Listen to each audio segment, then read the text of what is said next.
In today's video, I'm going to teach you how to use slash commands in ChatGPT 2026 full guide. If you're tired of clicking through menus just to change models, find files, or apply the same instructions over and over, this guide is going to feel like a breath of fresh air. Slash commands let you control your workspace from the keyboard so you stay in flow and move faster with fewer errors. We'll pull up the dynamic commands menu, trigger deep reasoning on demand, search and attach assets in seconds, wire up your own reusable prompt routines, and format outputs cleanly without writing long formatting instructions. Start in your browser inside any active chat or project. Click into the message box, then press the / key. Right away, a contextual overlay appears above your cursor with available commands. The idea is simple. Keep your hands on the keys, keep your focus on the content, and let the overlay surface the right macro at the right time. When you need heavy-duty analysis, call the deep reasoning engine without touching the model picker. Type / think and press space.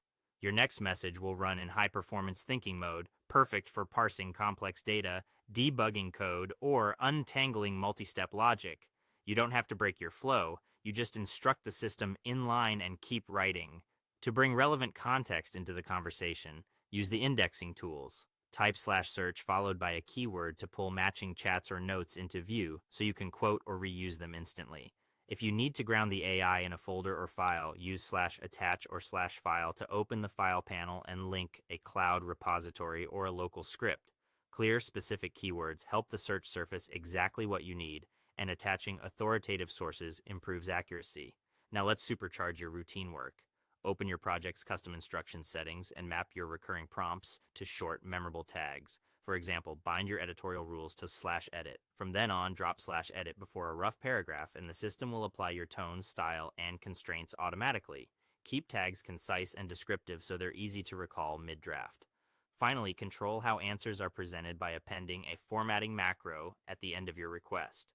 Add /table to organize data into clean, copyable tables, /code to isolate runnable snippets, or /canvas for structured visual layouts. Place the macro at the tail end of your message so the system knows exactly how to render the output. Handing off model switches, searches, file links, and formatting to /commands removes friction and keeps you focused on the work that matters.